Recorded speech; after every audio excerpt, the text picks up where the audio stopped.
ଦେଖନ୍ତୁ ଆପଣ ଆଗରୁ ବି ଦେଖିଥିବେ ସିଏ ଯଦିଓ ଆଗରୁ ଏନ୍ଡିଏରେ ଥିଲେ ପରବର୍ତ୍ତୀ ଅବସ୍ଥାରେ ପୁଣି ସେଠୁ ଓହରି ଯାଇଥିଲେ ତାପରେ ମଧ୍ୟ ସେ ଭାରତୀୟ ଜନତା ପାର୍ଟି ସରକାରକୁ ସବୁବେଳେ ସେ ସମର୍ଥନ କରି ଆସିଛନ୍ତି।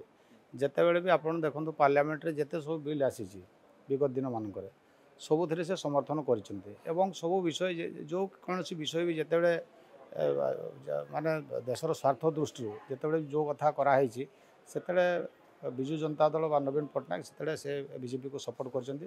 ମୋତେ ଲାଗୁଛି ଆଗାମୀ ଦିନରେ ମଧ୍ୟ ଏ ଯେଉଁ ଉପରାଷ୍ଟ୍ରପତି କଥାରେ ସେ ନିଶ୍ଚିତ ଭାବରେ ସପୋର୍ଟ କରିବେ, ଏଥିରେ ଦ୍ୱିମତ ନୁହେଁ ବୋଲି ମୁଁ ଅନୁମାନ କରୁଛି।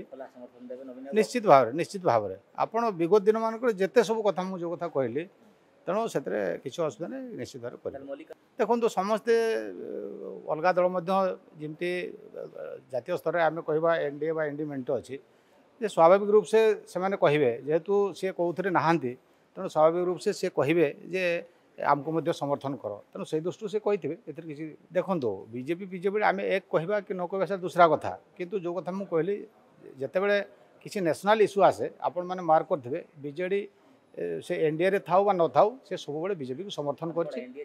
ନାଇଁ ପ୍ରୀତି କଥା ଏଇଠି ପଡ଼େନି।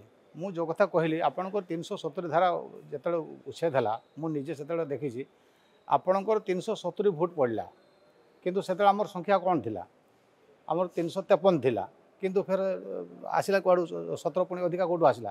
ତେଣୁ ଦେଶର ସ୍ୱାର୍ଥ ଯେତେବେଳେ ଆସେ ସେତେବେଳେ ମୁଁ ଦେଖିଛି ବିଭିନ୍ନ ଦଳର ନେତାମାନେ ସେତେବେଳେ ସପୋର୍ଟ କରିଥାନ୍ତି, ତେଣୁ ସେ ଦୃଷ୍ଟିରୁ ଏଇ କଥା ମଧ୍ୟ ହେବ।